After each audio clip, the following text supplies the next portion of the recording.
Un millionnaire rentra chez lui sentant que quelque chose n'allait terriblement pas.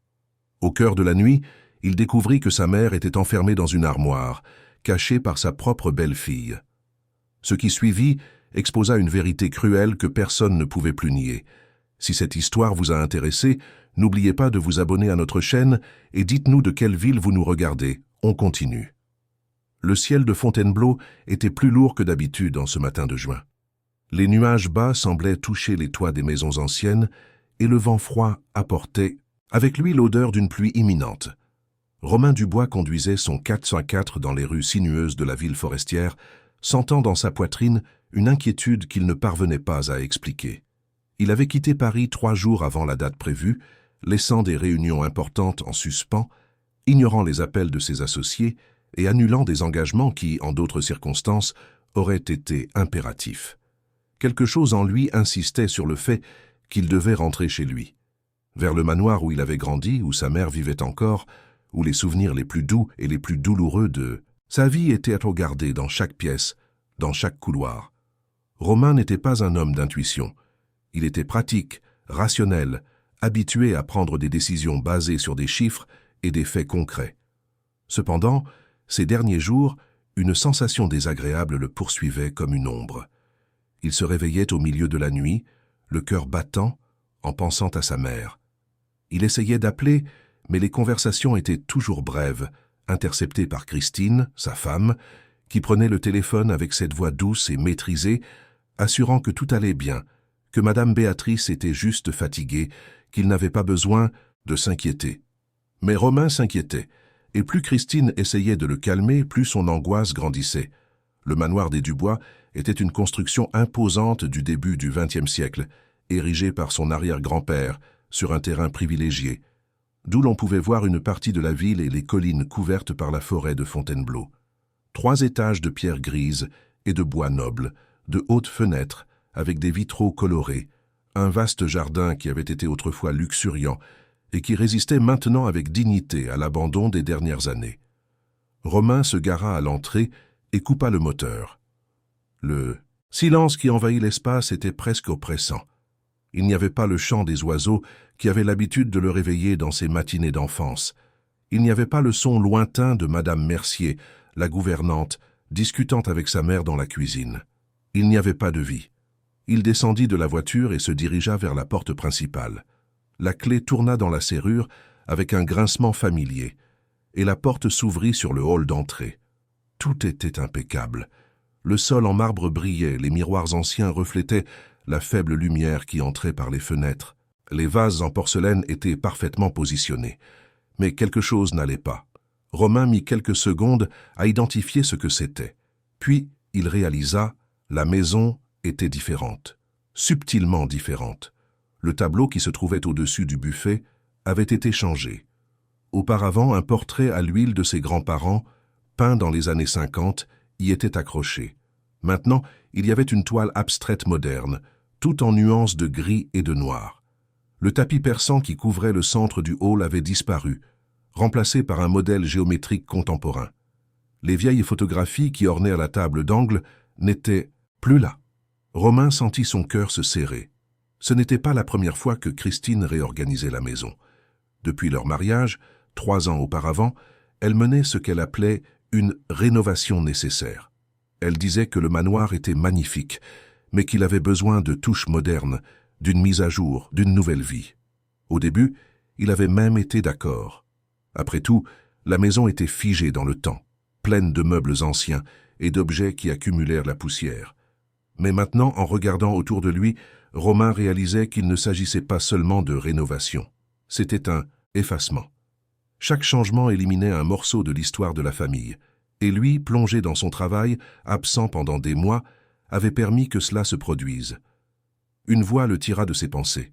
« Monsieur Romain, vous êtes de retour. » Il se retourna et vit Madame Mercier debout à l'entrée du couloir menant à la cuisine. La gouvernante était plus maigre, plus courbée. Son visage, toujours serein, portait maintenant une expression de soulagement mêlée d'appréhension. Elle s'essuya les mains sur son tablier et s'approcha lentement, comme si elle avait peur de parler trop fort. « Madame Mercier, comment? Va ma mère ?» La question sortit directement, sans détour. Romain connaissait cette femme depuis son enfance. Elle travaillait au manoir depuis plus de 40 ans, avait été comme une seconde mère pour lui et connaissait chaque secret, chaque histoire, chaque douleur de cette famille. S'il y avait quelque chose qui n'allait pas, elle le saurait. Mercier hésita. Ses yeux se détournèrent vers le sol, puis vers l'escalier qui montait au 2e étage, et revinrent finalement sur Romain. Il y avait de la peur là, une peur qu'il n'avait pas l'habitude de voir chez cette femme forte et décidée. « Je la laisse dans sa chambre, monsieur Romain. Elle ne descend plus beaucoup. Elle ne sort presque jamais de là. »« Comment ça, elle ne descend plus? Elle est malade. »« Ce n'est pas vraiment ça, c'est qu'elle passe plus de temps seule. Elle dit qu'elle est très fatiguée. » Romain fronça les sourcils, son inquiétude grandissant. « Mais pourquoi? Que s'est-il passé ?» Mercier ouvrit la bouche pour répondre, mais une autre voix l'interrompit. Une voix douce, mélodieuse, qui résonna contre les murs. « Romain, mon amour, tu es arrivé plus tôt que prévu. » Christine Dubois descendait l'escalier avec son élégance habituelle. Elle portait un tailleur beige, ses cheveux blonds attachés en un chignon impeccable, son maquillage subtil rehaussant ses yeux clairs. Elle était belle, on ne pouvait le nier. Elle avait ce genre de beauté qui attirait l'attention n'importe où, une présence qui dominait les pièces sans effort. Quand ils s'étaient rencontrés, Romain était perdu. Il portait encore l'immense douleur de la perte de Marine, sa première femme, et de l'enfant qu'il n'avait jamais connu. Christine était apparue comme un soulagement, une promesse de nouveau départ, quelqu'un qui semblait comprendre son besoin d'aller de l'avant. Mais maintenant, en la voyant descendre les escaliers avec ce sourire contrôlé, Romain sentait quelque chose de différent, une méfiance qu'il ne parvenait pas à nommer. « Oui, je suis arrivé. J'ai senti que je devais être ici. » Christine s'approcha de lui et l'embrassa légèrement sur la joue. « Tout va bien ici, chérie. Tu t'inquiètes trop. Ta mère est juste un peu fatiguée, mais on s'occupe bien d'elle. Je veux la voir. » « Bien sûr. Mais peut-être que tu devrais d'abord prendre un bain, te reposer un peu. Le voyage a dû être long. »« Je veux la voir maintenant, Christine. » Il y eut une pause. Pendant un instant, quelque chose traversa les yeux de Christine. Un éclair d'irritation, rapidement dissimulé par un sourire compréhensif. « Comme tu voudras, mon amour. Je viens avec toi. »« Ce n'est pas la peine, je sais où est la chambre de ma mère. » Romain se dirigea vers l'escalier, mais Christine lui retint délicatement le bras. « Romain, avant de monter, je dois te dire certaines choses. Ta mère ne va pas bien émotionnellement.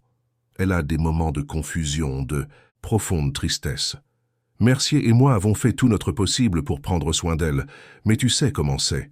Parfois, l'âge et la solitude pèsent. Alors, quand tu monteras, vas-y doucement. Ne la presse pas. » Romain regarda Madame Mercier, qui gardait les yeux fixés au sol. Il y avait quelque chose d'anormal dans ce silence, mais il acquiesça et monta les escaliers. Le 2e étage du manoir était encore plus silencieux que le rez-de-chaussée. Les longs couloirs mal éclairés semblaient s'étendre à l'infini. Romain passa devant la porte de la chambre de son enfance, puis devant l'ancien bureau de son père, aujourd'hui transformé en un espace que Christine utilisait pour ses projets personnels. Au bout du couloir se trouvait la suite de Madame Béatrice. La porte était fermée. Il frappa doucement. « Maman ?» ?»« C'est Romain. Je peux entrer. » Silence. Il frappa à nouveau, cette fois plus fort. « Maman ?» Une voix faible, presque inaudible, répondit de l'autre côté. « Entre, mon fils. » Romain tourna la poignée et ouvrit la porte. La chambre était dans la pénombre, les lourds rideaux bloquant presque toute la lumière naturelle. Il fallut quelques secondes à ses yeux pour s'habituer à l'obscurité. Quand il parvint enfin à voir, ce qu'il vit lui coupa le souffle. Béatrice Dubois était assise dans un fauteuil près de la fenêtre, recroquevillée, portant une robe de chambre délavée qui semblait trop grande pour son corps. Elle avait toujours été une femme à la présence marquante, grande, la posture droite, dotée d'un regard qui imposait le respect et la tendresse à la fois. Mais la femme que Romain voyait maintenant était une ombre. Ses cheveux blancs étaient en désordre, son visage plus fin, ses yeux cernés et sans éclat. Elle regarda son fils, et pendant un moment, elle ne sembla pas le reconnaître. Puis quelque chose s'alluma dans son regard et elle essaya de sourire. « Romain, mon fils, tu es revenu. » Il s'agenouilla à côté d'elle et lui prit les mains. Elles étaient froides, tremblantes. « Maman, que se passe-t-il? Pourquoi ne descends-tu plus? Pourquoi es-tu enfermée dans cette chambre ?» Béatrice détourna le regard vers la fenêtre couverte. « Je suis fatiguée, mon fils, très fatiguée. »« Fatiguée de quoi ?» Elle ne répondit pas. Elle serra seulement la main de son fils avec une force surprenante, comme si elle voulait lui dire quelque chose que les mots ne pouvaient exprimer. Romain sentit une boule dans sa gorge. Quelque chose n'allait vraiment pas. « Maman, tu ne vas pas bien, je vais appeler un médecin. »« Pas besoin de médecin, Romain, j'ai juste besoin de paix. »« Quelle paix? Tu as toujours été une femme forte, active. Tu t'occupais du jardin, tu recevais tes amis, tu faisais tes promenades. Qu'est-ce qui a changé ?» Béatrice le regarda enfin, et dans ce regard, Romain vit quelque chose qui l'effraya. La résignation, c'était comme si elle avait abandonné, comme si elle attendait simplement que le temps passe. « Les choses changent, mon fils. Les gens changent. La maison a changé. Qu'est-ce que tu veux dire par là ?» Avant qu'elle ne puisse répondre, la porte s'ouvrit, et Christine entra, apportant un plateau avec du thé et des biscuits. « J'ai apporté une collation pour vous deux. J'ai pensé que Madame Béatrice aimerait manger quelque chose. » Elle posa le plateau sur la petite table basse et s'approcha, caressant les épaules de Béatrice avec une délicatesse étudiée. « Comment vous sentez-vous, belle maman? Mieux maintenant que votre fils est là ?» Béatrice ne répondit pas. Elle ferma simplement les yeux comme si la simple présence de Christine l'épuisait. Romain perçut la tension dans le corps de sa mère, la façon dont elle se recroquevilla encore plus dans le fauteuil. Il se leva et regarda Christine. « Il faut que je te parle. Maintenant. » Christine sourit, imperturbable. « Bien sûr, chérie. Allons dans notre chambre. » Romain jeta un dernier regard à sa mère, qui gardait les yeux fermés, et suivit Christine hors de la chambre. Dès que la porte se referma, il la dévisagea. « Qu'est-ce qui se passe avec ma mère ?» Christine soupira comme si elle avait affaire à un enfant têtu. « Romain, ta mère vieillit. Il est naturel qu'elle devienne plus fragile, plus introspective. J'ai fait tout ce qui était en mon pouvoir pour prendre soin d'elle, mais tu n'es pas là la plupart du temps. Tu voyages, tu travailles, tu restes des mois dehors. C'est moi qui m'occupe de cette maison, qui organise tout, qui m'assure qu'elle a tout le confort. » Elle n'a pas l'air à l'aise, elle a l'air emprisonnée. « Emprisonnée ? Romain, c'est absurde. Ta mère a toute liberté d'aller et venir comme elle le souhaite. Si elle choisit de rester dans sa chambre, c'est parce qu'elle s'y sent mieux. » Elle ne choisit pas, Christine. Je connais ma mère, quelque chose ne va pas. Christine croisa les bras, et pour la première fois depuis son arrivée, sa voix perdit sa douceur. « Qu'est-ce que tu insinues, exactement ? » Je dis que j'ai besoin de comprendre ce qui a changé. Pourquoi la maison est-elle différente? Pourquoi les vieilles photos ont-elles disparu? Pourquoi? Ma mère est-elle isolée? J'ai changé certaines choses parce que cette maison avait besoin d'une mise à jour. Nous ne pouvons pas vivre éternellement dans le passé, Romain. Et quant à ta mère, elle traverse une période difficile, mais on s'occupe d'elle. Si tu ne me fais pas confiance, peut-être devrais-tu passer plus de temps ici. » Les mots furent prononcés avec un venin déguisé en raison. Christine savait exactement comment piquer la culpabilité de Romain, comment le faire sentir responsable de tout. Et d'une certaine manière, il l'était. Après tout, c'était lui qui s'était absenté et qui avait choisi le travail comme refuge après la tragédie, qui avait permis à Christine de prendre le contrôle absolu du manoir. Mais maintenant, en regardant sa femme, il percevait quelque chose qu'il avait ignoré auparavant. Elle n'aimait pas cette maison. Elle la tolérait. Et plus que ça, elle voulait l'effacer. Effacer l'histoire, les souvenirs, tout ce qui rappelait le passé. Et au milieu de cet effacement, sa mère était réduite au silence.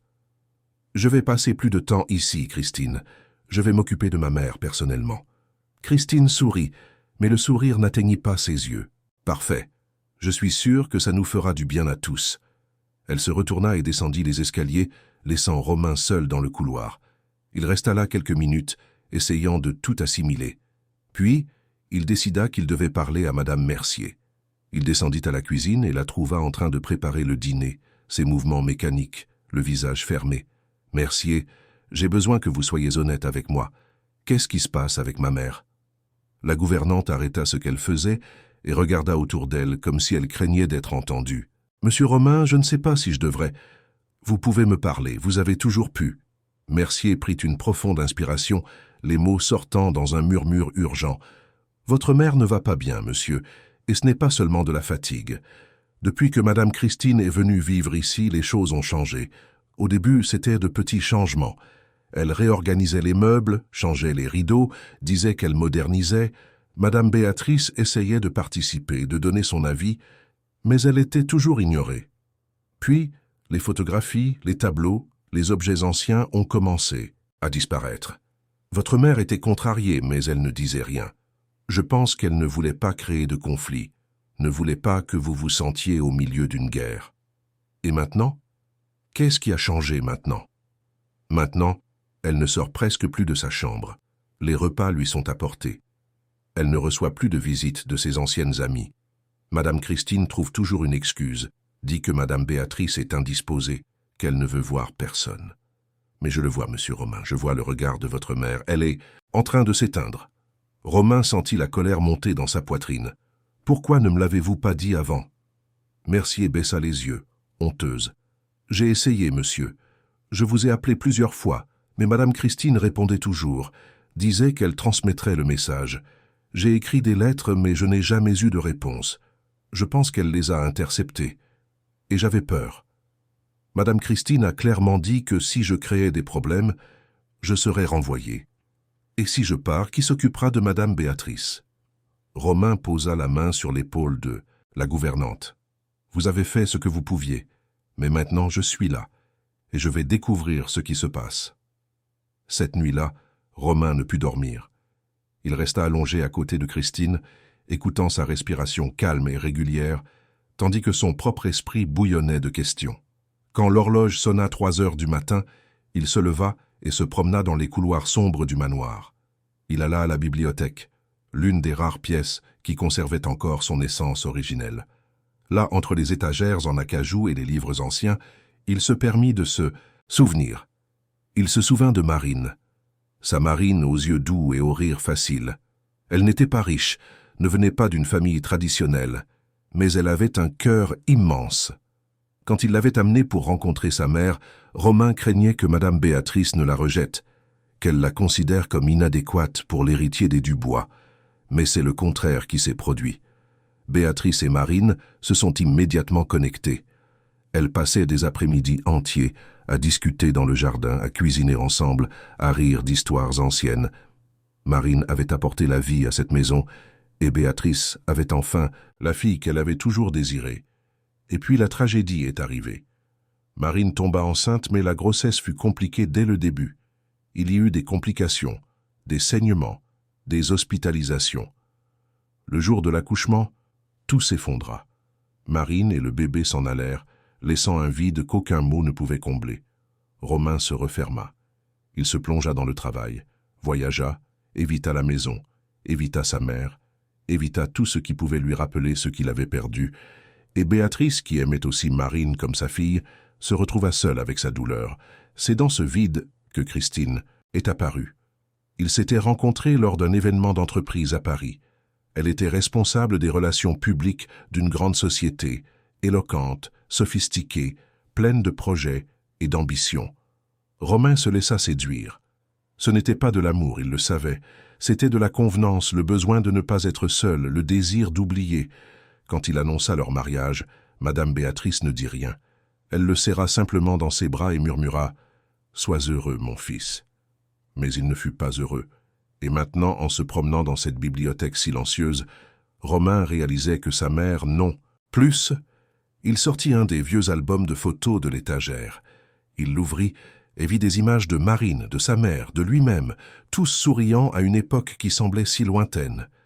Il tourna les pages et trouva des photos du mariage avec Marine, de la fête prénatale qui n'avait jamais eu lieu, des fêtes de famille quand la maison respirait encore la joie.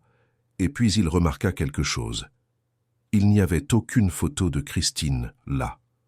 Pas une seule. C'était comme si elle avait été insérée dans l'histoire de la famille, sans laisser de traces. Un son le tira de ses pensées. C'était un grincement venant de l'étage supérieur.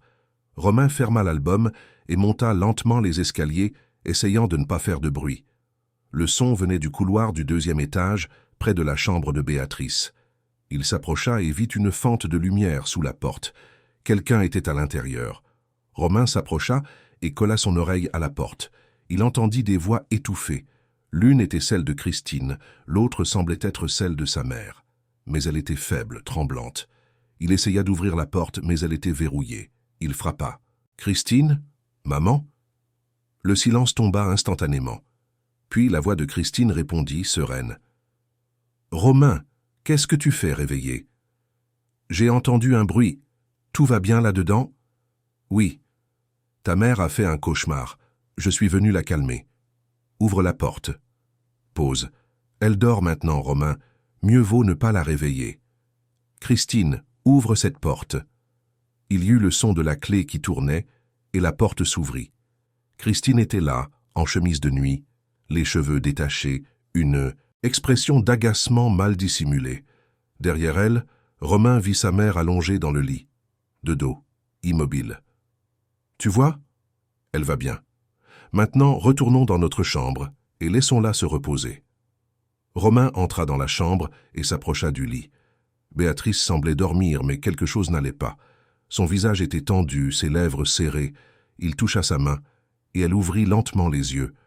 Quand elle vit son fils, une larme coula au coin de son œil. « Maman. » Elle ne dit rien. Elle serra simplement sa main et referma les yeux. Romain regarda Christine, qui gardait une expression impassible. « Allons, Romain, laisse-la dormir. » Il sortit de la chambre, mais quelque chose dans cette scène le dérangeait profondément. Et tandis qu'il retournait dans sa propre chambre, une certitude commençait à se former dans son esprit. Il devait découvrir ce qui se passait réellement dans cette maison. Et il devait le découvrir vite, avant qu'il ne soit trop tard. Les premiers rayons de soleil du lendemain matin entrèrent par la fenêtre de la chambre de Romain, mais il était déjà réveillé depuis des heures. Il n'avait pas pu fermer l'œil après la scène, étrange de la nuit. L'image de sa mère recroquevillée dans le lit, cette larme solitaire qui coulait, le regard de Christine froid et calculateur. Tout se mélangeait dans son esprit, comme les pièces d'un puzzle qu'il ne parvenait pas encore à assembler. Il se leva avant que Christine ne se réveille et descendit à la cuisine. Madame Mercier était déjà là, préparant le café. En le voyant, elle parut soulagée, comme si sa présence était un bouclier contre quelque chose d'invisible mais de menaçant. « Bonjour, monsieur Romain, avez-vous bien dormi ? » ?»« Pas vraiment. Mercier, j'ai besoin que vous me disiez tout, depuis le début. Quand les choses ont-elles commencé à changer ?» La gouvernante regarda nerveusement vers la porte, s'assurant qu'ils étaient seuls. Puis, à voix basse, elle commença à parler. « C'était progressif, vous savez. Au début, après que vous et madame Christine vous êtes mariés, elle était même sympathique. Elle parlait à madame Béatrice, posait des questions sur l'histoire de la maison, semblait intéressée. Mais ensuite, elle a commencé à changer de petites choses. Un coussin ici, un vase là. Madame Béatrice ne s'en souciait pas trop, elle pensait que c'était naturel qu'une épouse veuille laisser sa marque dans la maison. Mais ensuite, les changements sont devenus plus importants. Les meubles ont été changés, les tableaux enlevés. Et chaque fois que madame Béatrice suggérait quelque chose ou n'était pas d'accord, madame Christine avait une réponse toute prête, toujours polie, toujours logique, mais qui au fond annulait complètement l'opinion de votre mère. Romain se servit un café, le liquide chaud descendant dans sa gorge, tandis qu'il absorbait chaque mot. « Et ma mère ne s'est jamais plainte à moi. Elle ne voulait pas vous inquiéter, monsieur. Après tout ce que vous avez traversé avec madame Marine, elle savait que vous étiez fragile. Elle voulait que vous soyez heureux. Alors elle ravalait sa tristesse et faisait comme si tout allait bien. » Romain sentit la culpabilité lui serrer la poitrine comme un étau. Et ses amis, madame Élise, madame Colette, ce groupe qui venait toujours pour le thé de l'après-midi? Mercier soupira. Madame Christine a commencé à décommander les rencontres. Elle disait que madame Béatrice ne se sentait pas bien, qu'elle avait besoin de se reposer. Au début, les amis appelaient, envoyèrent des messages, mais après tant de refus, elles ont arrêté. Et madame Béatrice est devenue de plus en plus isolée. Elle qui a toujours été si sociable, si joyeuse, c'était comme si sa lumière s'éteignait, jour après jour. Un bruit de pas dans l'escalier fit taire immédiatement Mercier. Christine apparut à la porte de la cuisine, impeccable même fraîchement réveillée, portant un peignoir en soie blanc. « Bonjour, vous vous êtes levé tôt. » Sa voix était douce, mais il y avait quelque chose dans ses yeux qui ne correspondait pas au ton amical. « Je n'ai pas réussi à dormir », répondit Romain, l'observant attentivement. Je n'arrêtais pas de penser à ma mère. C'est compréhensible. Tu t'inquiètes beaucoup pour elle. D'ailleurs, j'ai pensé préparer un déjeuner spécial aujourd'hui. Peut-être que ça remontera le moral de Madame Béatrice. Romain acquiesça, mais garda une expression neutre. Bonne idée. Je vais monter voir comment elle va. Christine ouvrit la bouche comme pour protester, mais se retint. Bien sûr, je vais aider Mercier ici dans la cuisine. Romain monta lentement les escaliers, prêtant attention à chaque détail de la maison qui lui échappait auparavant. Les couloirs semblaient plus froids, plus vides. Il arriva à la chambre de sa mère et frappa doucement. « Maman, je peux entrer ?» Cette fois, la réponse vint plus rapidement. « Entre, mon fils. » Il ouvrit la porte et trouva Béatrice assise dans le même fauteuil. Mais aujourd'hui, les rideaux étaient partiellement ouverts, laissant entrer la lumière. Elle semblait un peu mieux, plus présente. « Bonjour, maman. Comment as-tu passé la nuit ?» Béatrice le regarda avec ses yeux fatigués qui avaient tant vu. « Mieux en sachant que tu es là. Assieds-toi avec moi, mon fils. » Romain tira une chaise et s'assit à côté d'elle. Pendant quelques minutes, ils restèrent en silence, profitant simplement de la compagnie l'un de l'autre. Puis, Béatrice commença à parler, sa voix faible mais déterminée. « Romain, je dois te dire quelque chose, mais tu dois me promettre de m'écouter jusqu'au bout sans m'interrompre. » Il acquiesça, lui tenant la main. « Je sais que tu as beaucoup souffert de la perte de Marine et du bébé. Moi aussi j'ai souffert, mon fils. Marine était comme une fille pour moi. Quand elle est partie, j'ai senti que je vous avais perdus tous les deux. Tu t'es éloigné, tu t'es plongé dans le travail et j'ai compris. Chacun gère sa douleur à sa manière. Mais ensuite, tu as rencontré Christine et j'ai pensé que c'était peut-être ta chance d'être à nouveau heureux. Je voulais tellement que tu sois heureux. » Elle s'arrêta, respirant avec difficulté. Romain attendit patiemment. Au début, j'ai essayé de l'apprécier. J'ai essayé d'accepter les changements qu'elle faisait dans la maison. Après tout, elle était ta femme. Elle avait le droit de mettre la maison à son goût. Mais ensuite, j'ai réalisé qu'il ne s'agissait pas seulement de décoration. Il s'agissait d'effacer. Effacer Marine. T'effacer enfant, effacer ton père, m'effacer moi. Chaque objet qui disparaissait emportait avec lui un morceau de notre histoire. Et quand j'ai essayé de parler, quand j'ai essayé de participer aux décisions, j'ai été ignoré. Pas de manière grossière, non. Christine est bien trop intelligente pour ça. Elle me faisait simplement sentir que mes opinions étaient démodées, que je ne comprenais pas le monde moderne, qu'il valait mieux laisser faire. « Maman, pourquoi ne m'as-tu rien dit ?» Béatrice sourit tristement. « Parce que tu étais heureux, mon fils. Ou du moins, tu semblais l'être. Et je ne voulais pas être la belle-mère intrusive, la vieille acariâtre qui perturbe le mariage de son fils. Alors je me suis tue, je me suis retiré, je suis devenu invisible dans ma propre maison. » Des larmes commencèrent à couler sur le visage de Romain. « Tu ne serais jamais invisible pour moi, maman, jamais. Mais je l'ai été, mon fils. Tu voyageais tellement, tu travaillais tellement. Quand tu appelais, Christine répondait toujours, disait toujours que tout allait bien. Et tu y croyais parce que c'était plus facile d'y croire. Parce que la vérité fait trop mal. » Romain lui serra la main. « Ça va changer, je te le promets. Je vais m'occuper de toi, je vais faire revenir tes amis, je vais restaurer la maison. Je vais tout faire redevenir comme avant. » Béatrice secoua la tête. « Il ne s'agit pas de tout faire redevenir comme avant, Romain. Le passé est révolu. Marine est partie. Mais il s'agit pour moi d'avoir à nouveau une voix, de pouvoir exister sans peur, de recommencer à vivre au lieu de simplement survivre. » Ils restèrent à parler pendant plus d'1 heure. Béatrice raconta les petites humiliations quotidiennes, comment Christine contrôlait tout, de la nourriture servie à qui pouvait ou non lui rendre visite. Elle raconta comment elle se sentait prisonnière dans sa propre chambre, comment elle avait peur de descendre et de trouver une autre partie de son histoire effacée. Quand Romain quitta enfin la chambre, il était différent. Le brouillard qui avait couvert sa vision ces dernières années s'était dissipé. Il voyait tout clairement maintenant, et il devait agir. Il descendit les escaliers d'un pas ferme et trouva Christine dans le salon feuilletant un magazine de décoration. « Christine, il faut qu'on parle, sérieusement. » Elle leva les yeux, un sourcil arqué. « Bien sûr, qu'y a-t-il » Je veux que les choses changent. Ma mère ne va pas bien, et une grande partie de cela est de ma faute pour m'être autant absenté. Mais c'est aussi lié à la façon dont les choses sont gérées ici. Le visage de Christine se ferma légèrement. Qu'est-ce que tu veux dire? Je veux dire que je vais passer plus de temps à la maison.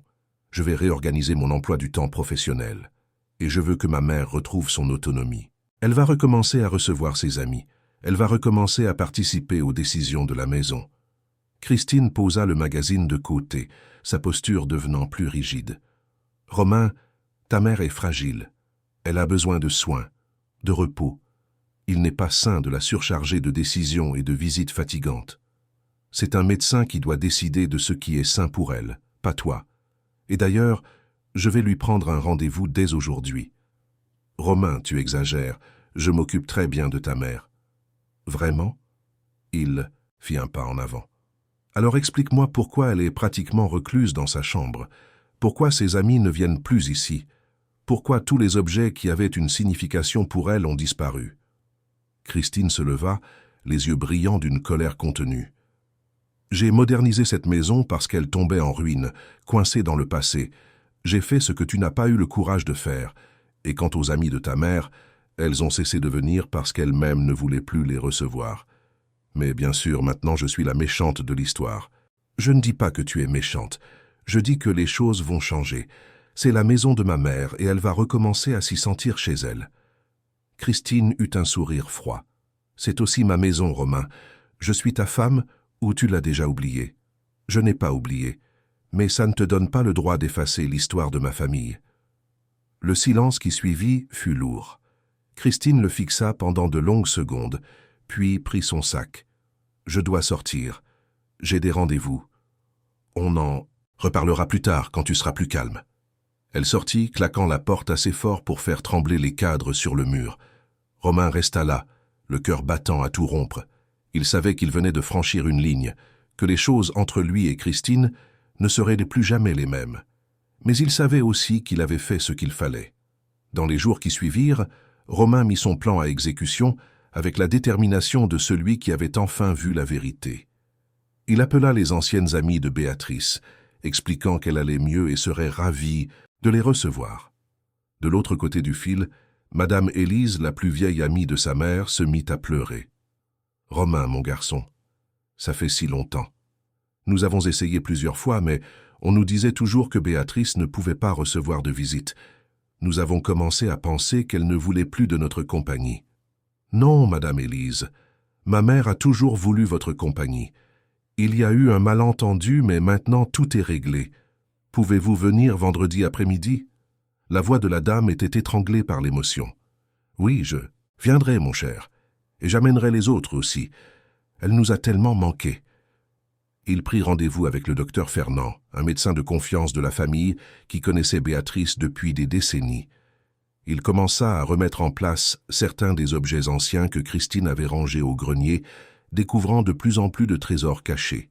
Une montre à gousset de son arrière-grand-père, une collection de porcelaine ayant appartenu à sa grand-mère, des livres avec des dédicaces émouvantes. La maison recommença à respirer comme si elle se réveillait d'un sommeil profond. Béatrice, peu à peu, sortit de sa chambre, d'abord juste dans le couloir, marchant lentement, s'appuyant sur les meubles, puis dans le salon où elle s'assit sur le canapé qui avait appartenu à sa mère et y resta des heures, sentant simplement la présence des objets familiers. Puis, par un après-midi ensoleillé, elle descendit au jardin. Romain l'observa depuis la fenêtre, la voyant toucher les roses qui poussaient à l'état sauvage, caresser les feuilles des arbres centenaires, respirer profondément l'air parfumé. C'était comme voir une plante desséchée, recevoir de l'eau après une longue et cruelle sécheresse. Elle était encore fragile, les jambes tremblantes, le corps maigre, mais il y avait de nouveau de la vie dans ses yeux. Cette lueur qu'il se rappelait de son enfance revenait encore timide, mais présente. Un matin, Béatrice se réveilla plus tôt et surprit Mercier dans la cuisine.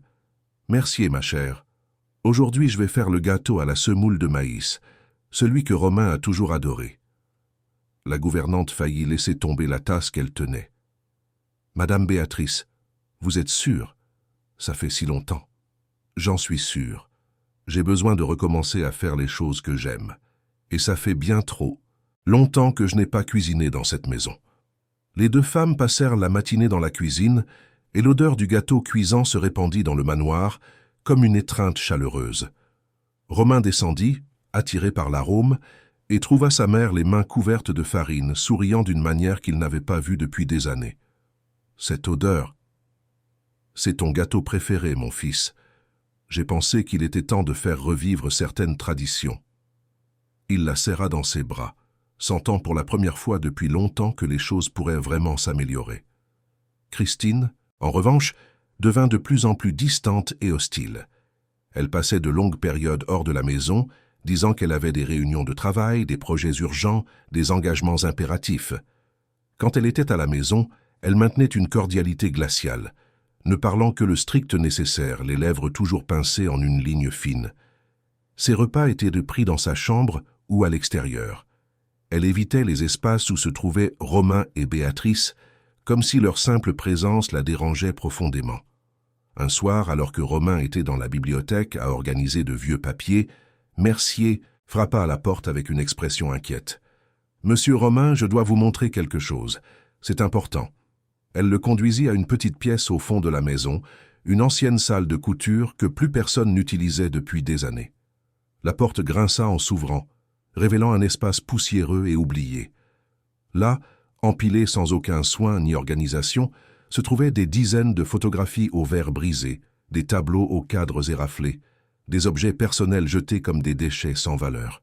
« J'ai trouvé tout ça caché ici en faisant le ménage », expliqua Mercier d'une voix tremblante. « Madame Christine ne les a pas jetés, mais elle les a cachés, comme si elle voulait qu'ils disparaissent de la vue, mais ne pouvait pas s'en débarrasser complètement. Il y a des choses ici qui appartenaient à votre grand-père, à votre père, les souvenirs de toute une vie. » Romain s'agenouilla au milieu de cet océan de souvenirs mis au rebut. Il prit une photo encadrée.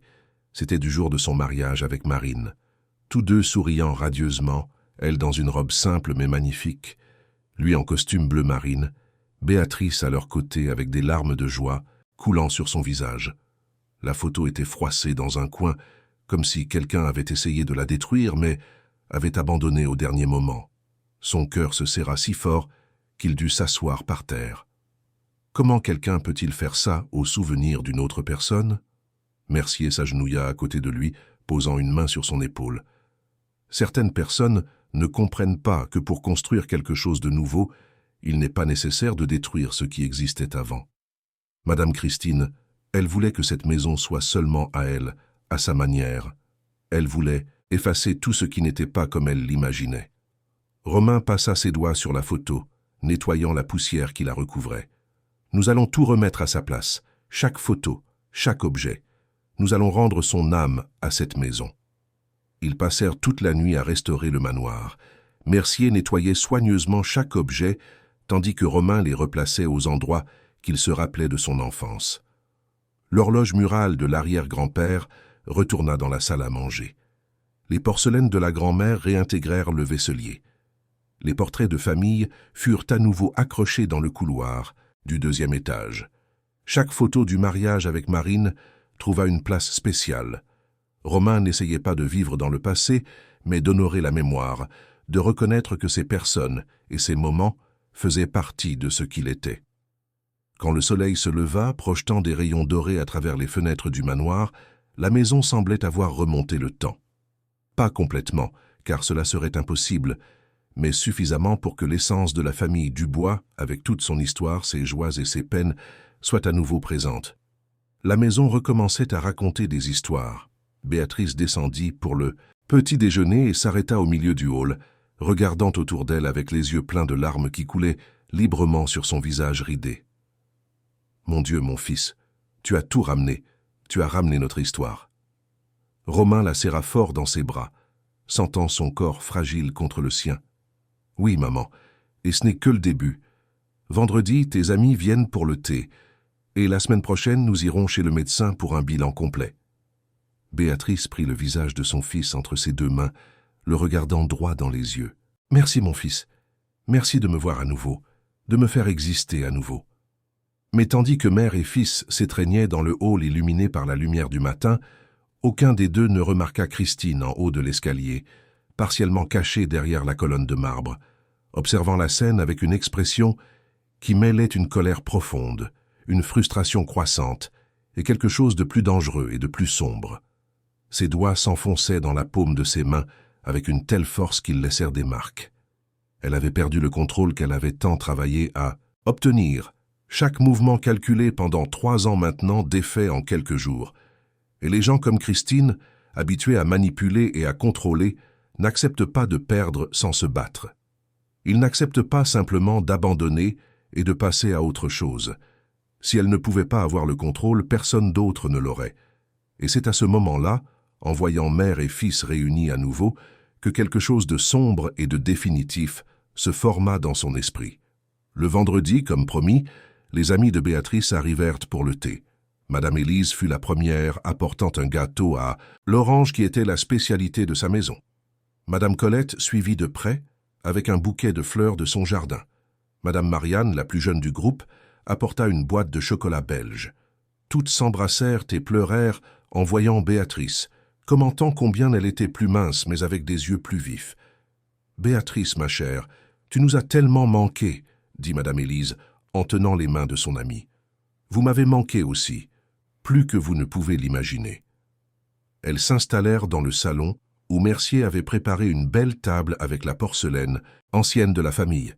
Le thé fut servi dans des tasses délicates, et pour la première fois depuis des années, la maison se remplit de rires féminins, d'histoires anciennes racontées, d'amitiés véritables célébrées à nouveau. Romain observait de loin, le cœur réchauffé. Mais il remarqua aussi comment Christine passait dans les couloirs comme une ombre, toujours avec une expression fermée, ne se joignant jamais au groupe, refusant les invitations polies des dames à participer à la conversation. Cette nuit-là, après que les amis furent repartis et que Béatrice fut montée dans sa chambre, épuisée mais heureuse, Romain chercha Christine. Elle était dans le bureau sur son ordinateur. « Christine, il faut qu'on parle de nous. » Elle ne détourna pas les yeux de l'écran. « De quoi y a-t-il à parler ?»« De tout. Notre mariage s'effondre. Tu le sais. » Christine le regarda enfin, les yeux froids comme de la glace. « Il s'effondre parce que tu as choisi ta mère plutôt que moi. Il ne s'agit pas de choisir entre vous. Il s'agit de faire ce qui est juste. Ma mère était réduite au silence, effacée. Je ne pouvais plus ignorer ça. Et moi ?» Elle se leva, la voix montant. « Moi qui ai pris soin de cette maison, qui ai tout organisé, qui ai essayé de mettre de l'ordre dans cet endroit figé dans le temps, je ne compte pas. » « Tu comptes, Christine, mais pas de la manière que tu imagines. Tu ne peux pas effacer l'histoire d'une famille pour construire ta propre version de ce que devrait être un foyer. » Christine eut un rire amer. « C'est drôle. Tu ne t'es jamais plaint avant. En fait, tu étais à peine là pour remarquer quoi que ce soit. Toujours en voyage, toujours au travail, toujours absent. Et maintenant tu viens me juger ?» Romain sentit le coup parce que c'était vrai. Il avait été absent. Il s'était réfugié dans le travail. Il avait permis que tout cela se produise. Mais cela ne justifiait pas ce que Christine avait fait. « Tu as raison, j'ai été absent. Et c'est une erreur que j'essaie de corriger. Mais ce que tu as fait à ma mère, à cette maison, ne peut être justifié par mon absence. » Le silence entre eux était dense, chargé d'années de non-dits, de ressentiments accumulés, d'un mariage qui n'aurait peut-être jamais dû avoir lieu. « Je pense que nous devons sérieusement réfléchir à notre avenir, » dit finalement Romain. Christine le regarda longuement, puis acquiesça. « Peut-être. Peut-être que ce mariage était une erreur depuis le début. » Elle quitta le bureau, laissant Romain seul avec ses pensées.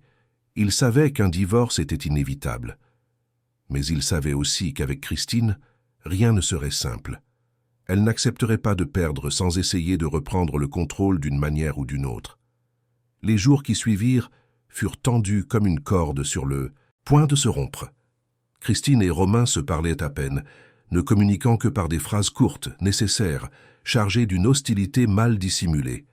Elle passait de plus en plus de temps hors de la maison, partant tôt le matin et rentrant tard le soir, toujours avec des excuses vagues sur des engagements professionnels et des réunions impératives. Elle s'enfermait dans la chambre d'amis qu'elle occupait désormais, et Romain pouvait entendre ses pas nerveux sur le parquet lors des nuits blanches. Le mariage était clairement terminé. C'était évident pour quiconque entrait dans cette maison et sentait la tension dans l'air, mais aucun des deux n'avait le courage ou l'énergie de faire le pas final et définitif.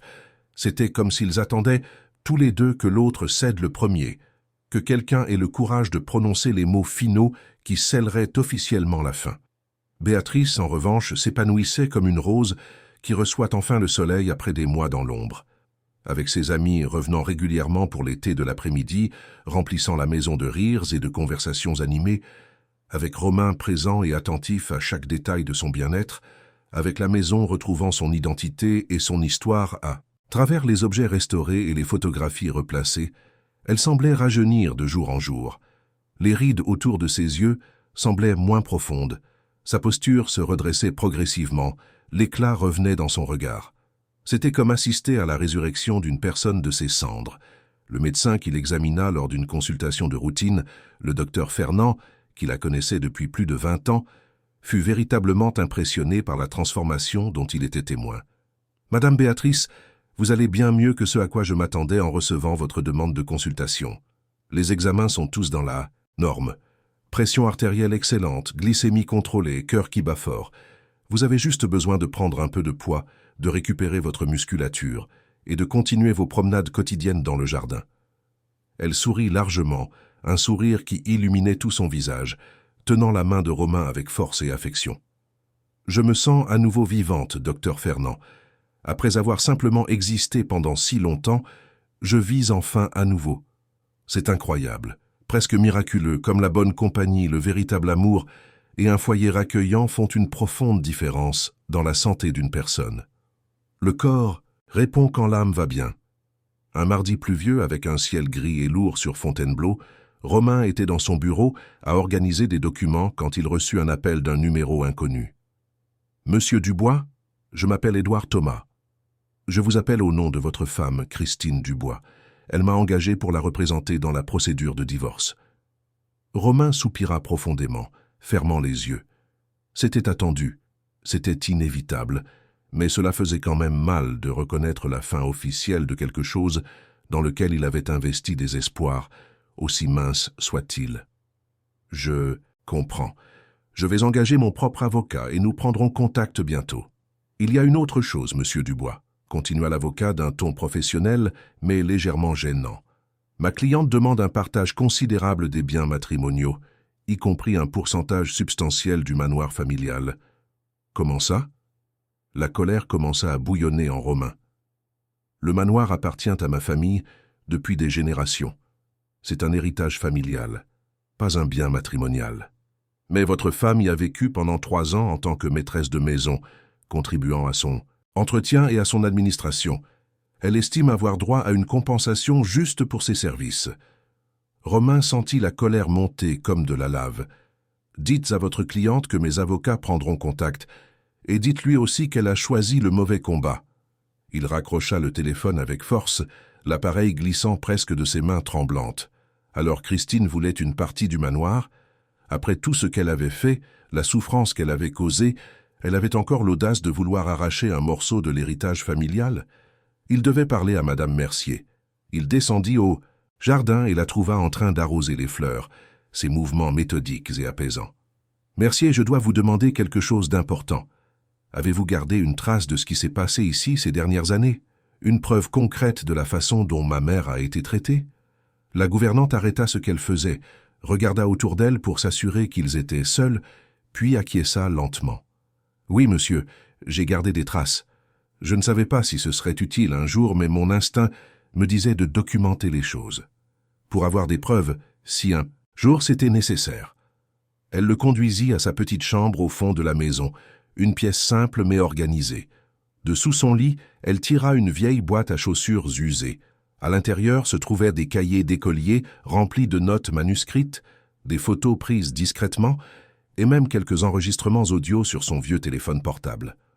J'ai commencé à noter les choses quand j'ai réalisé que la situation empirait, que ce n'était pas seulement une question de personnalités différentes, expliqua Mercier à voix basse, les dates où Madame Béatrice est restée sans manger correctement parce que Madame Christine disait qu'elle était au régime, qu'elle devait maigrir.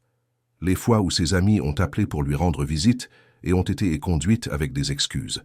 Les occasions où j'ai trouvé Madame Béatrice en train de pleurer seule dans sa chambre complètement découragée. Les changements dans la maison, la disparition des objets, tout est consigné ici. Romain feuilleta les cahiers avec des mains tremblantes, sentant son cœur se serrer douloureusement à chaque mot. Mercier avait tout noté méticuleusement, avec des dates précises, des heures, des détails spécifiques. C'était une chronique détaillée de la cruauté silencieuse et systématique que sa mère avait subie pendant des années. Chaque page était un coup de poignard de culpabilité dans sa poitrine.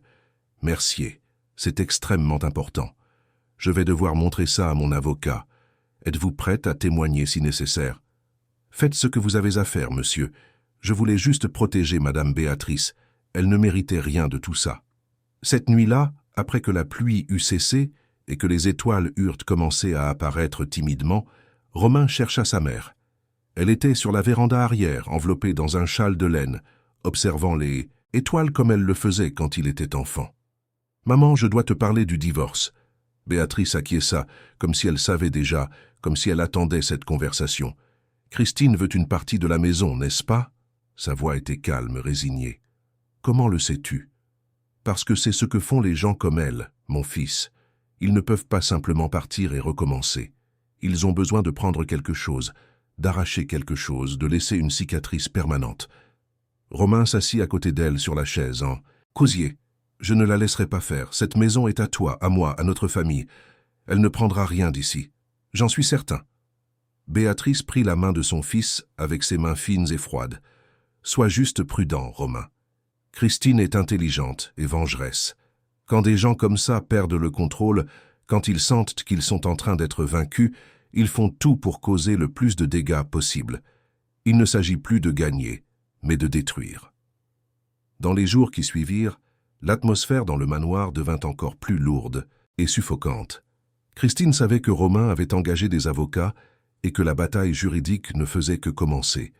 Elle circulait dans la maison comme un fantôme hostile, les yeux toujours froids comme de la glace, les mouvements calculés et précis. Elle ne criait pas, ne faisait pas de scandales ouverts. C'était pire que ça. Elle existait simplement là comme une présence menaçante, une tempête sur le point d'éclater. Un samedi matin, Romain fut réveillé par un bruit étrange venant de l'étage inférieur. C'étaient des voix altérées, résonnant dans les couloirs. Il s'habilla rapidement et descendit en courant, le cœur battant fort. Dans le hall, il trouva Christine en train de se disputer avec Mercier. La gouvernante était pâle, tenant son tablier avec des mains tremblantes. Béatrice était dans l'escalier, pâle, observant la scène. « Qu'est-ce qui se passe ici ?» Christine se tourna vers lui, les yeux brillants de pure colère. « Je renvoie cette employée. Elle ne travaille plus dans cette maison. Je veux qu'elle parte immédiatement. »« Tu n'as pas l'autorité pour ça, » répondit fermement Romain. « Je ne l'ai pas. Je suis la propriétaire de cette maison autant que toi. Non, tu es ma femme, ou plutôt ma future ex-femme. Mercier travaille pour ma famille depuis plus de 40 ans. Tu ne vas pas la renvoyer. » Christine fit un pas en avant, envahissant son espace personnel. « Elle t'a donné ses cahiers, n'est-ce pas? Ces notes mensongères créées pour me nuire. » « Ce ne sont pas des mensonges, ce sont des faits documentés qui montrent exactement ce que tu as fait. » Le visage de Christine se tordit de rage. « Vous allez le regretter, tous. Vous pensez pouvoir me chasser comme ça, sans conséquence. Car personne ne te chasse, Christine, mais ce mariage est terminé, tu dois l'accepter. » Elle le regarda, puis Mercier, puis Béatrice. Puis, d'un mouvement brusque, elle prit son sac et sortit en claquant la porte. Béatrice descendit les escaliers en tremblant. « Elle perd le contrôle, mon fils, c'est dangereux. Je vais m'assurer qu'elle ne fasse plus rien. » Mais même en disant cela, Romain sentait une inquiétude croissante. Cet après-midi-là, en organisant des papiers dans le bureau, il trouva quelque chose de troublant. Des documents qu'il n'avait jamais vus. Des procurations, des virements bancaires, des contrats. Tous signés par lui, mais il ne s'en souvenait pas. Il regarda de plus près. Les signatures étaient les siennes, mais légèrement différentes. Alors il réalisa, c'étaient des contrefaçons. Christine avait falsifié sa signature sur plusieurs documents au fil des ans. Il appela immédiatement son avocat. « Maître Paul, j'ai trouvé quelque chose de grave. Christine a falsifié ma signature sur plusieurs documents. C'est très sérieux, Romain. La contrefaçon est un crime. Je vais avoir besoin de voir ces documents aujourd'hui. » Quand la nuit tomba, Mercier prépara le dîner. Romain, Béatrice et elle s'assirent à table, mais personne n'avait d'appétit. « Où peut-elle bien être ?» demanda Béatrice inquiète. « Je ne sais pas, mais demain j'irai à la police. » Mais cette nuit-là, vers 2 heures du matin, Romain fut réveillé par une odeur étrange, de la fumée. Il se leva d'un bond. Le couloir était rempli d'une brume grise, du feu. La maison était en feu. « Maman, Mercier !» cria-t-il en courant. Il frappa à la porte de Béatrice. Elle était verrouillée. Il commença à donner des coups de pied désespérés. « Maman, il y a le feu dans la maison. Romain, la porte est verrouillée. » Il donna des coups de pied jusqu'à ce que la serrure cède. Béatrice était dans son lit, toussant. Il la prit dans ses bras et sortit en courant. Il passa devant la chambre de Mercier. « Mercier, sortez, au feu !» Tous les trois descendirent les escaliers en courant. La fumée venait du bureau. Ils arrivèrent dans le jardin, toussant. Romain appela les pompiers. Puis, en regardant la maison, il vit une silhouette de l'autre côté du jardin. C'était Christine observant le manoir brûlé. « C'est toi qui as fait ça ?» cria-t-il en s'avançant. Christine sourit froidement. « Si je ne peux pas la voir, personne ne l'aura. Tu crois que tu peux me chasser sans conséquence ? Tu es folle, il y avait des gens à l'intérieur. Mais tout le monde est sorti, quelle chance !» Romain attrapa son téléphone et commença à enregistrer. « Tu viens d'avouer un incendie criminel. C'est une tentative d'homicide. » Le sourire de Christine vacilla. Elle réalisa son erreur. Elle recula et se mit à courir, disparaissant dans l'obscurité.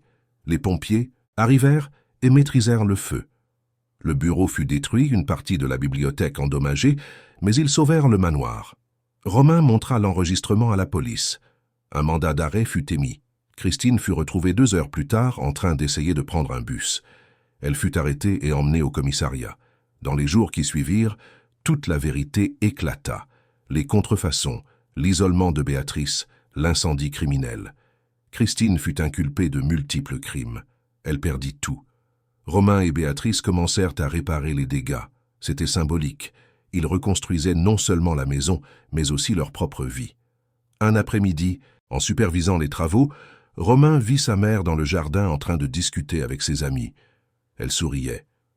À ce moment-là, il sut qu'ils avaient gagné.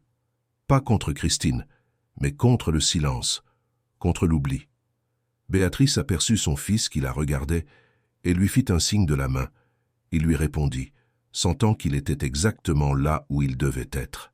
La première lueur du matin entra par la fenêtre de la chambre où Marcel avait passé une autre nuit blanche. Cette fois, cependant, ce n'était pas l'inquiétude qui le tenait éveillé, mais la planification. Il y avait beaucoup à faire, et chaque décision devait être prise avec soin. L'enregistrement d'Amélie était puissant, mais comme Viviane l'avait mentionné, les enregistrements sans consentement avaient des limites légales. Il lui en fallait plus. Il lui fallait des preuves concrètes, des documents, des témoignages qui pourraient non seulement exposer Viviane, mais aussi mener à une enquête sur le docteur Fréjus. Tôt le matin, alors qu'Hélène dormait encore du sommeil réparateur de celle qui se sentait enfin en sécurité dans sa propre maison, Marcel descendit au bureau et commença à organiser tout ce qu'il avait trouvé. Le testament falsifié, la procuration, douteuse, les flacons de médicaments aux dosages excessifs, le journal de Marine avec ses dernières notes inquiètes sur l'accouchement. Il photographia tout, fit des copies, organisa le tout dans des dossiers. Il était en train de monter un dossier. Amélie apparut avec du café frais et du pain chaud. Elle aussi semblait différente. Un poids avait été enlevé de ses épaules, il y avait une légèreté dans ses mouvements. Pour la première fois depuis des mois, elle ne marchait pas sur la pointe des pieds, craignant d'être entendue ou réprimandée. « Monsieur Marcel, Madame Hélène se réveille. Elle vous demande. » Il monta rapidement les escaliers et trouva sa mère assise dans le lit, les oreillers bien disposés dans son dos, une expression sur son visage qu'il n'avait pas vue depuis des années. Ce n'était pas seulement du soulagement, c'était de la détermination. « Bonjour maman, bien dormi ?»« Mieux que je n'ai dormi depuis longtemps, » répondit-elle, et sa voix était plus ferme, plus présente. « Marcel, Nous devons parler de ce que nous allons faire maintenant. Il s'assit à côté d'elle sur le lit. J'ai déjà commencé à tout organiser. Je vais chercher un avocat dès aujourd'hui. Quelqu'un de spécialisé en droit de la famille et aussi en affaires pénales. Nous devons contester cette procuration, ce testament.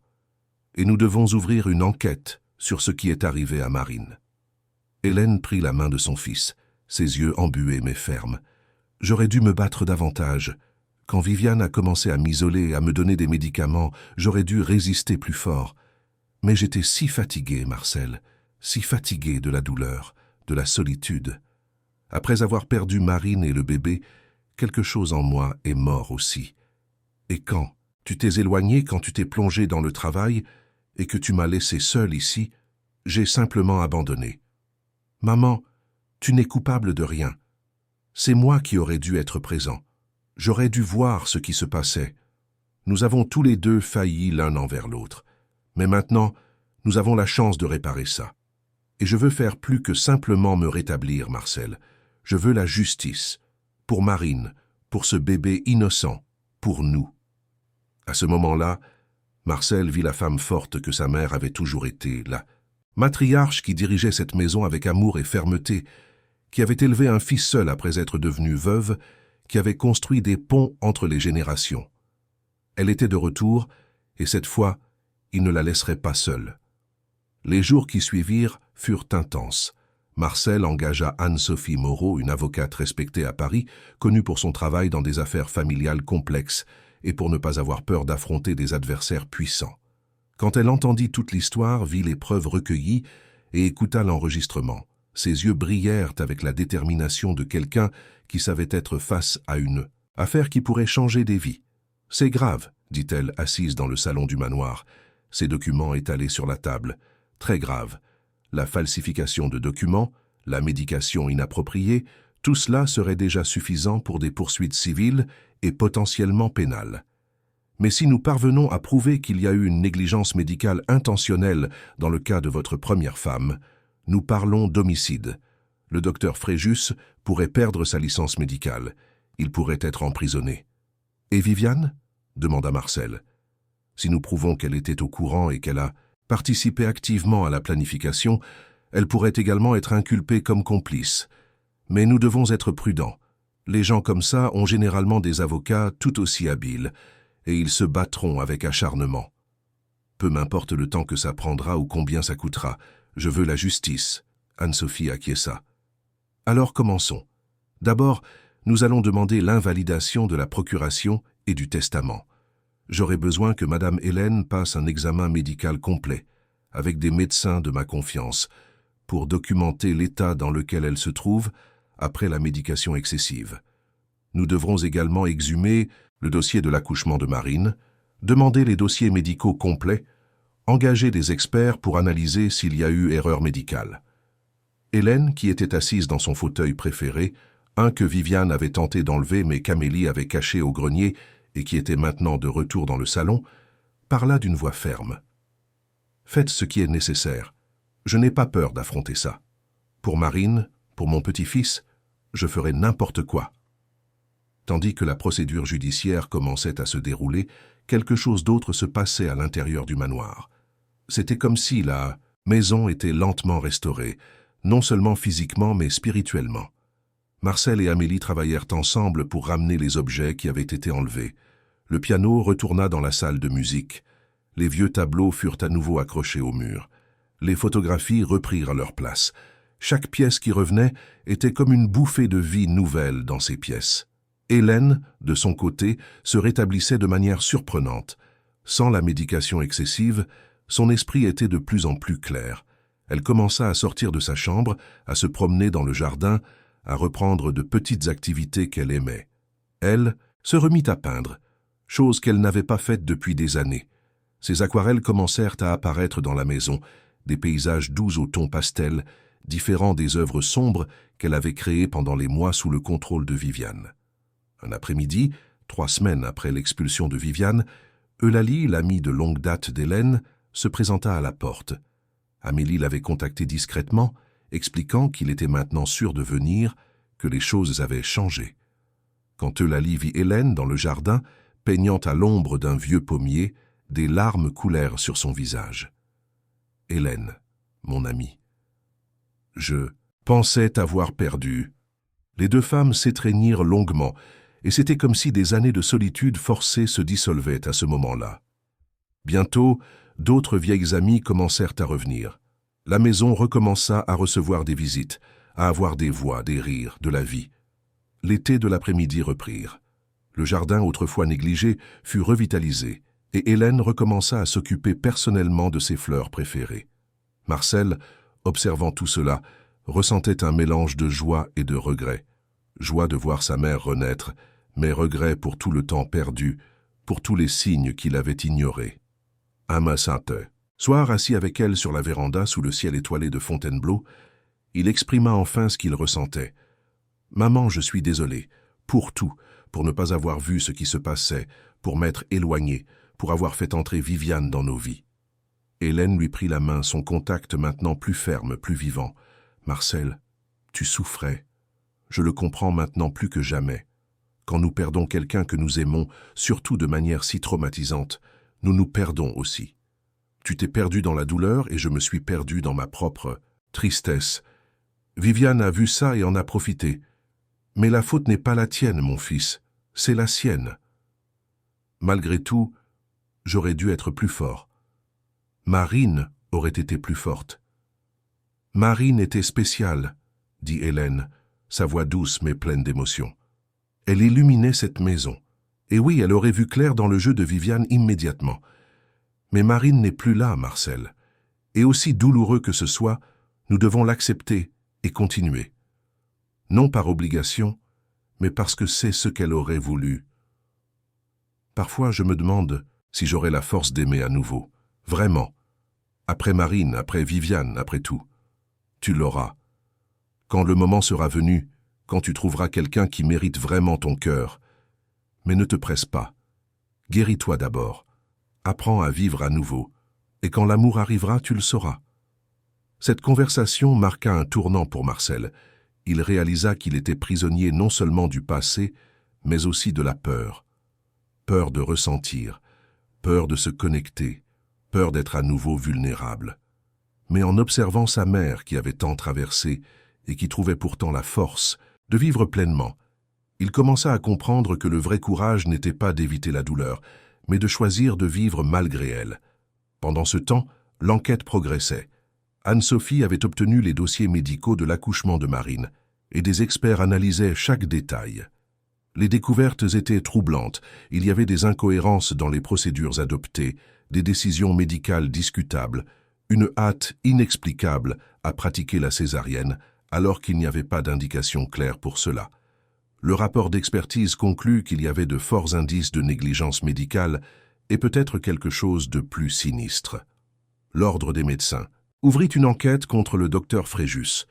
D'anciens patients commencèrent à se manifester, rapportant des situations étranges, des médicaments inappropriés, des procédures douteuses. Un schéma commença à émerger, le schéma d'un médecin qui plaçait ses intérêts personnels au-dessus du bien-être de ses patients. Viviane, en apprenant l'enquête, tenta une dernière carte. Elle se présenta au manoir sans prévenir, exigeant d'entrer, disant qu'elle avait encore des droits en tant qu'épouse de Marcel. Mais elle trouva les portes verrouillées et Marcel de l'autre côté, ferme dans sa décision. « Tu n'as plus de pouvoir ici, Viviane. J'ai déjà déposé la demande de divorce. J'ai déjà contesté tous les documents que tu as falsifiés, et l'enquête sur Marine est en cours. Si tu es intelligente, tu coopéreras avec les autorités. C'est la seule chance que tu as d'obtenir une certaine clémence. »« Je n'ai rien fait de mal, » cria-t-elle, mais il y avait du désespoir dans sa voix maintenant, plus la froideur calculatrice d'avant. « Tu détruis ma vie à cause de suppositions, de théories du complot d'une vieille femme confuse et d'un homme qui n'arrive pas à surmonter le passé. Ma mère n'est pas confuse, elle est plus lucide qu'elle ne l'a été ces derniers mois, justement parce qu'elle n'est plus sous ton influence et tes médicaments. Et je ne suis pas prisonnier du passé. Je l'affronte enfin, ce que j'aurais dû faire il y a longtemps. » Viviane tenta une dernière fois. « Marcel, s'il te plaît, nous pouvons régler ça entre nous. Pas besoin d'impliquer des avocats, la police. Je m'en vais, tu gardes tout, ne me détruis pas. » Mais Marcel avait appris. Il avait appris que certaines personnes ne méritent pas de seconde chance, que la compassion ne doit pas être confondue avec la faiblesse, que la justice exige parfois de la fermeté. Si tu n'as vraiment rien fait de mal, comme tu le dis, alors tu n'as pas à t'inquiéter. L'enquête clarifiera tout. Mais si tu as fait quelque chose, et nous savons que c'est le cas, alors tu paieras pour ce que tu as causé. Maintenant, quitte ma propriété. » Elle partit, et ce fut la dernière fois que Marcel la vit en personne. La procédure de divorce se poursuivit, Viviane contestant tout, essayant de gagner du temps, mais acceptant finalement un accord qui lui donnait très peu de ce qu'elle avait initialement prévu. La procuration fut invalidée, le testament falsifié fut annulé, et l'enquête pénale contre elle et le docteur Fréjus continuait, lente mais inexorable. Des mois passèrent. L'automne arriva, apportant avec lui un changement dans les couleurs du jardin, des feuilles dorées et orangées recouvrant les chemins de pierre. Le manoir, maintenant libéré de l'atmosphère pesante qui l'avait dominé, respirait une vie nouvelle. Hélène était complètement rétablie, redevenant la femme vibrante qu'elle avait toujours été. Elle avait même commencé à donner des cours de peinture pour les enfants de la communauté, apportant à la maison une énergie jeune et joyeuse. Marcel avait réorganisé sa vie professionnelle. Il n'abandonna pas son travail, mais établit des limites plus saines. Il se mit à travailler quelques jours par semaine à Paris et d'autres à Fontainebleau, restant présent dans la vie de sa mère. Il commença également une thérapie, chose à laquelle il avait résisté pendant des années, mais qu'il reconnaissait maintenant comme essentielle pour traiter tout ce qu'il avait vécu. Ce fut lors d'une de ces séances de thérapie qu'il pleura enfin vraiment pour Marine.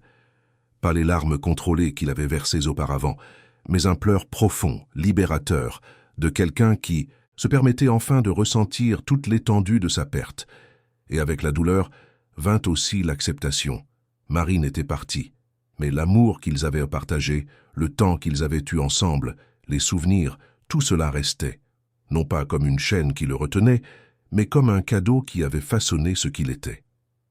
Un samedi après-midi, 6 mois après le départ de Viviane, le manoir accueillit une célébration. Anne-Sophie avait appelé avec de bonnes nouvelles. L'ordre des médecins avait révoqué la licence du docteur Fréjus après avoir prouvé de multiples irrégularités. Il était poursuivi pénalement pour négligence médicale dans le cas de Marine et d'autres patients. Et Viviane, après des mois à essayer de s'échapper, avait été inculpée comme complice dans les crimes de falsification de documents et d'abus envers une personne âgée. La justice, si lente et imparfaite, était enfin en train d'être rendue. Pour célébrer, Hélène organisa un dîner au manoir, invitant de vieux amis, Amélie et sa famille, Anne-Sophie et quelques autres qui avaient été importants pendant cette période difficile. La maison était pleine de lumière, de musique, de rire. La table était abondante, préparée avec amour, réunissant des personnes qui comptaient vraiment. Pendant le dîner, Hélène se leva pour porter un toast. Sa voix, autrefois faible et hésitante, résonnait maintenant avec force dans la salle à manger. « Je veux tous vous remercier d'être ici aujourd'hui. Les derniers mois ont été les plus difficiles de ma vie, mais ils ont aussi été transformateurs. J'ai appris que nous ne sommes jamais trop vieux pour nous battre, jamais trop faibles pour recommencer.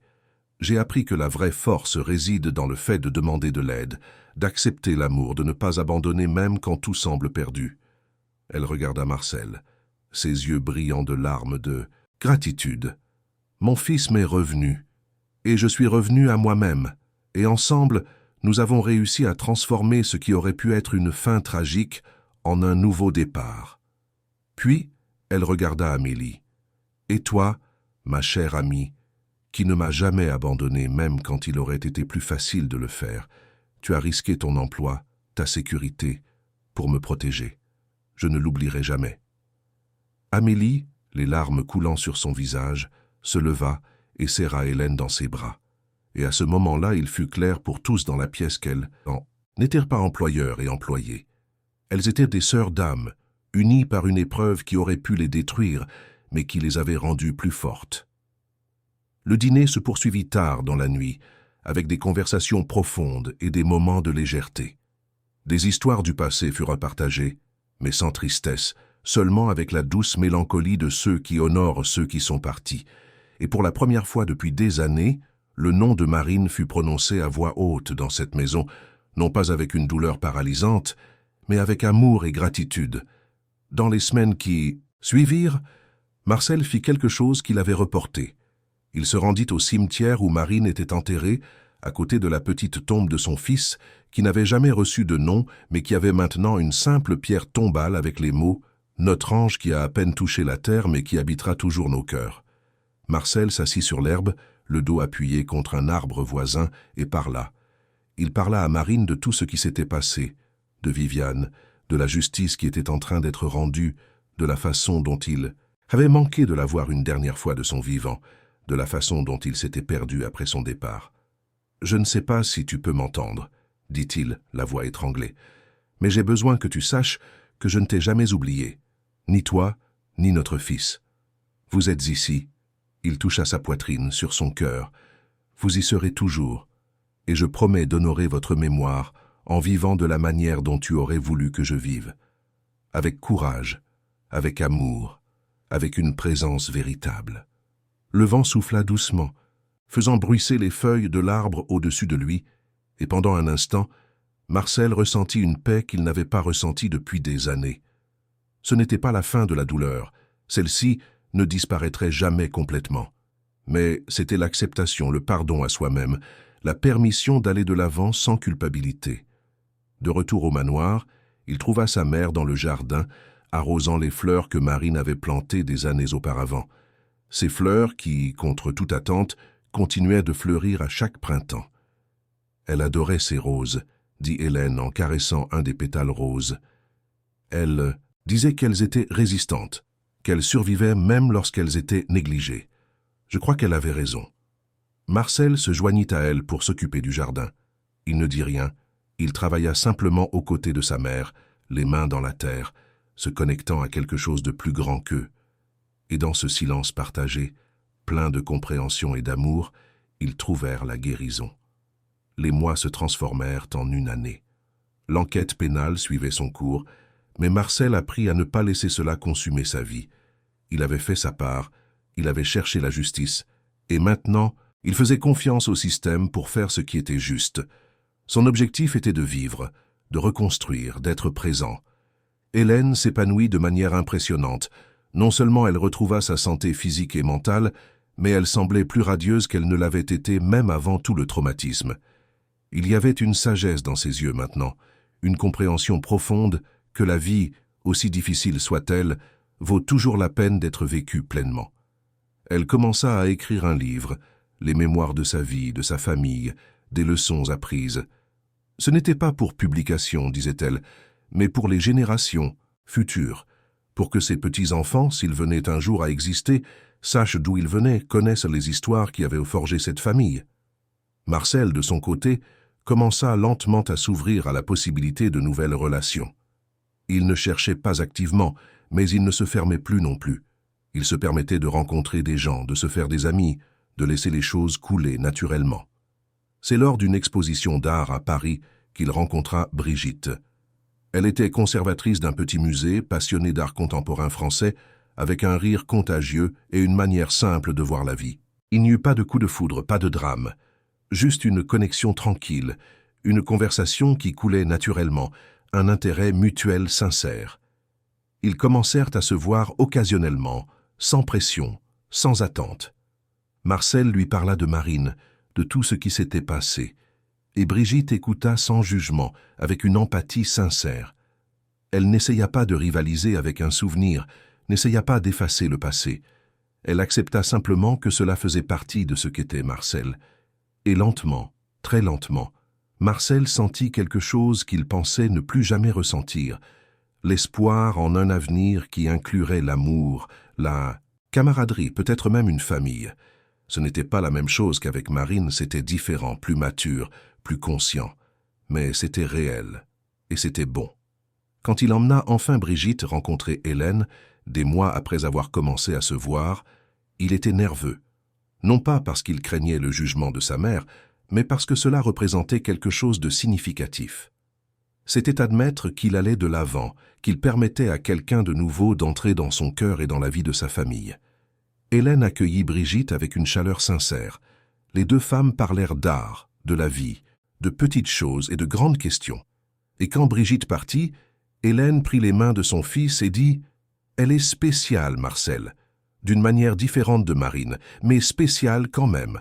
Et le plus important, elle est réelle. Il n'y a pas de masque, pas de jeu, juste une bonne personne qui se soucie clairement de toi. Je sais, maman, et ça me fait un peu peur. C'est naturel d'avoir peur après tout ce que tu as traversé, mais ne laisse pas la peur te voler la possibilité du bonheur. Marine n'aurait pas voulu ça pour toi, je ne veux pas ça pour toi. Tu mérites l'amour, mon fils, tu mérites d'être heureux. » Ces mots furent libérateurs. Marcel réalisa qu'il avait, d'une certaine manière, demandé la permission d'aller de l'avant. La permission de sa mère, la permission de la mémoire de Marine, sa propre permission. Et maintenant, enfin, il sentait qu'il avait cette permission. 2 ans après ce jour fatidique, où il était retourné au manoir et avait découvert la vérité sur Viviane, Marcel se tenait dans le jardin, observant sa mère donner un cours de peinture à un groupe d'enfants de la communauté. Leurs rires emplissaient l'air et Hélène semblait plus jeune que ses 74 ans. Amélie était dans la cuisine, préparant des biscuits pour les enfants, fredonnant une vieille chanson. Le manoir était à nouveau vivant. Pas comme avant, car il était impossible de remonter le temps, mais vivant d'une manière nouvelle, plus consciente, plus intentionnelle. Chaque pièce avait retrouvé son âme. Chaque mur racontait des histoires. Chaque photographie honorait un souvenir. Brigitte était aux côtés de Marcel, sa main entrelacée dans la sienne. Ils s'étaient fiancés récemment, une décision prise sans hâte, mais avec certitude. Le mariage serait simple, au manoir même, avec seulement les proches. Et cette fois, Marcel savait exactement ce qu'il faisait, savait qui était à ses côtés. « C'est beau de voir ta mère comme ça, » dit Brigitte en lui serrant la main, si pleine de vie. « C'est un miracle, » répondit Marcel. « Ça aurait pu se terminer si différemment, si je n'étais pas revenu quand je suis revenu, si Amélie n'avait pas eu le courage d'enregistrer cette conversation, si ma mère n'avait pas trouvé la force de se battre. Mais tu es revenu. Amélie a eu du courage. Ta mère s'est battue. Et maintenant vous êtes ici, vivants, ensemble. C'est ce qui compte. » Marcel l'attira dans ses bras, ressentant de la gratitude pour tout ce qu'il avait traversé, aussi douloureux que cela ait été. Parce que cette douleur lui avait appris des leçons essentielles. Elle lui avait appris la présence, l'importance de ne pas prendre pour acquis les gens que nous aimons. Elle lui avait appris le courage, l'importance d'affronter des vérités difficiles. Elle lui avait appris le pardon, surtout le pardon à soi-même, et elle lui avait appris que la vie, même après les plus grandes tragédies, continue. Et que nous avons le choix de la manière de la vivre.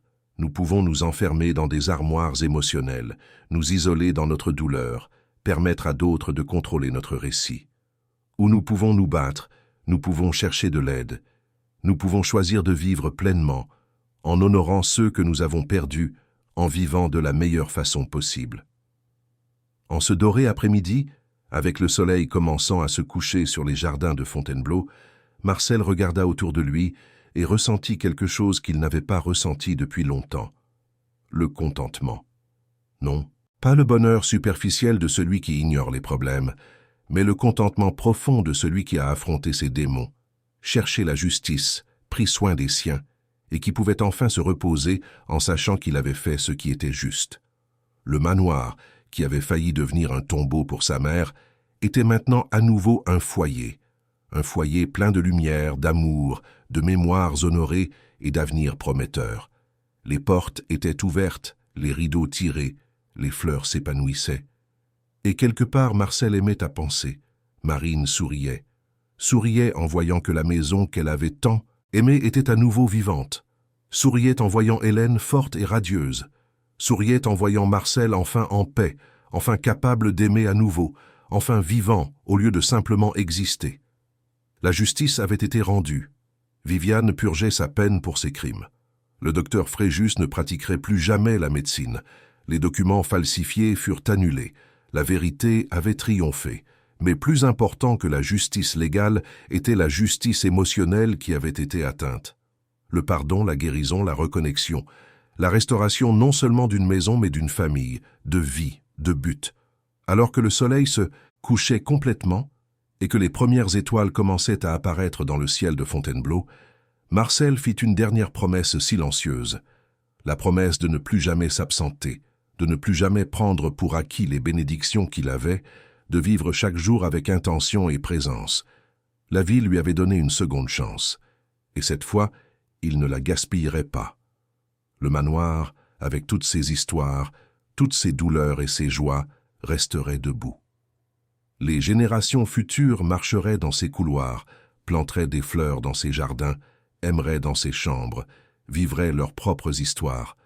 Et peut-être, juste peut-être, quand ces générations futures poseraient des questions sur le passé, quelqu'un raconterait l'histoire d'Hélène, l'histoire d'une femme qui fut réduite au silence, isolée, presque détruite, mais qui trouva la force de se battre, l'histoire d'un fils qui fut absent mais qui revint à temps, l'histoire d'une employée loyale qui devint une héroïne, l'histoire de la justice, de la vérité, de l'amour, qui triomphe même des plus sombres manipulations.